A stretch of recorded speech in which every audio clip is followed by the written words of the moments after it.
let's do this. Let's do this because everybody's inferring, like, making a speculation about what they think happened. Di, here's why I'm gonna respectfully disagree with you. That position where y'all said, I think Ty said it and Di said it, right? He may have told her, hey baby, you don't have to come. Let me tell you why that's less than likely.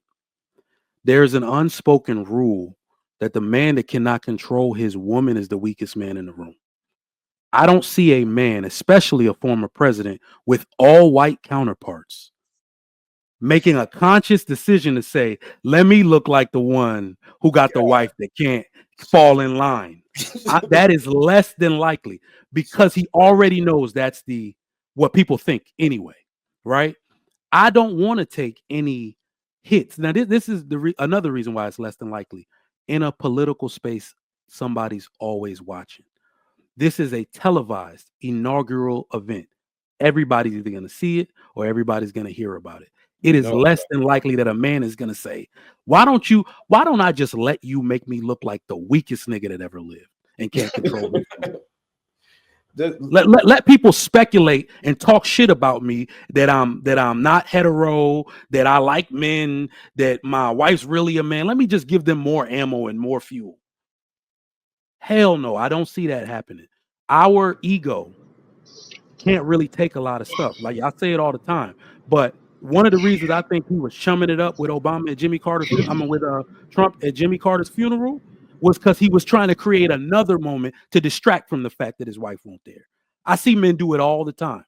All the time. When everybody's talking about you, like, why she ain't, I knew they were having trouble. That person just start acting real, like, you see what I'm saying, just to take everybody's mind off it. So no, I think it's very unlikely that a man would want to cause that much drama and hearsay about his marriage, about his wife's ability to cooperate. No, I don't want nobody asking no questions. Go in that bitch and act like a robot. Take some Ativan, take a Percocet, something. Straighten your back up. Do something. Like, you know what I mean? This is how men talk to their wives. You're not about to have me out here looking crazy. I sat there at your cousin wedding after this, like, you know what I mean? So no, I don't think that's likely at all. But that's just my what everybody. Let me say something real. Hold on. I ain't been speaking. Let me say something real fast. I know this time last Wednesday, my buddy accusing me being mean, harsh, and aggressive. But as you notice, even while Di's calling us all black men weak, saying we all hate black women, your boy Hink did not one time get aggressive, wasn't harsh, or did anything. Matter of fact, I did Di a service by showing how much I love black women by saying, Di, do not post a picture of your parents. It's not worth it. But somebody in the next Wednesday or so will call me mean, said I'm harsh, and I'm aggressive.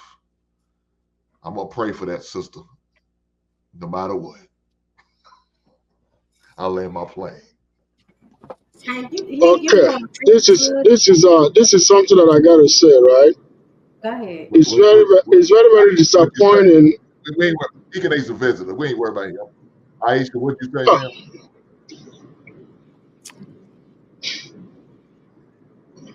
Go ahead, Aisha. What'd you say? Hey, I honestly don't know this time around. Like in a week's time, I am so proud. I sent some prayers up, and I said, me and him, we gonna have an understanding. And look at that. Look at God. Yeah, he been helpful all night. He ain't called Michelle a helper or nothing. I just knew Michelle was finna get the H word tonight. Prayers do work. They do. Hey, I got a letter from HR, and I was asked to limit my name calling of heifer to one a show. So I'm not gonna let it burn.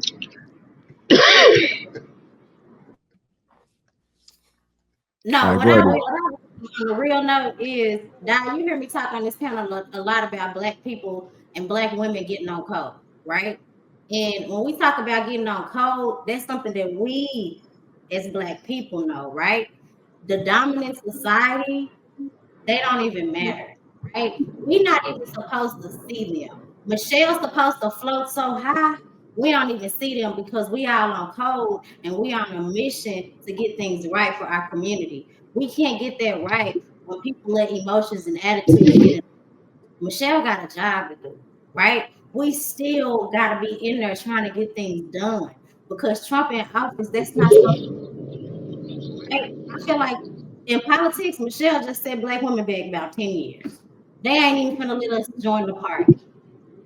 That's how Aisha, I get what you're saying. It's not what you say, it's how you say it. When you do, I can, like you said, it's not what you say, it's how you say it. That's all I'm gonna say. Right, but you just called us all Uncle Toms and said we was weak. Like that's like I said, Aisha, it's so that's all I'm gonna say. It's so contradictory. What we see. No, I give y'all the energy that's put out. That's it. Period. The energy that's put out. What we see is selfishness. And what I see was disrespect for y'all to group her with women after all for her to be where she is, she's there for a reason. So like they say, I understand what Aisha is saying 100%. Yeah, because she married a winner. But we as women, we're not robots. We're not. And to me, when somebody in that position makes something like that, she's trying to send a message that she obviously can't talk about. There are things and there are politicians that's been saying things like, we can't do this, we can't do that now that he's in office. Trump, his first go round was just to test his waters to see what he's gonna do. Now that he got these billionaires behind him, even the dude Mark Zuckerberg was not a Trump fan. He was not always a Trump fan. For him sitting there behind him, I'm looking at him like, blink twice if it's something you gotta say. For real. So when it comes to her making that stance, to me, it means something is going on that's bigger than what any of us can see. That's my opinion. But based on what Aisha said about how it can set Black women back in politics and it can stop us from going forward and making moves that we want to move, I agree with that. I do agree with that. But the way y'all came up here and tried to group her with other Black women who have not made nearly as much as accomplishments as her is whack as hell. Oh, so your only concern is Black women and not Black men? No, it's about how you tell Black women about themselves and how y'all judge them based on the mistake that they make. That's how I feel. What I said, judge. It's that judge. And then all of a sudden she don't show up for one thing and she's not supportive of her husband. Like I said, maybe her husband said, okay, you have been supportive of me. You have endured in life. I seen how the last inauguration hurt you. I see how that had a mental effect on you. Maybe it took her years to get over, but y'all mad at her husband for wanting to be strong and y'all calling her weak. That's lame as hell to me. She is weak. It's a selfish act. So two things. The two points that we address with her not showing up. And also let's go back to the book. If this woman said that she hated her husband for 10 years, right? You just said basically that it's not what you do, it's how you do it. There was a very easy way to say, for 10 years, I was frustrated with Barack. For 10 years, it took us a long time to get through this period of time for us. That's a very easy and soft way to say, hey, you know what? Marriages is work.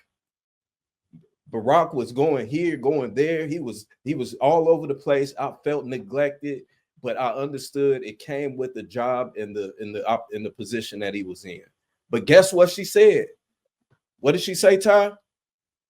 She hated the man for 10 years. She did, but she expounded off of that. So and that's what I don't like. They want us to sugarcoat things. If she would never say, I hate it, we as women wouldn't even understand the passion behind how she felt and how withdrawn she was from her. Hold on, y'all.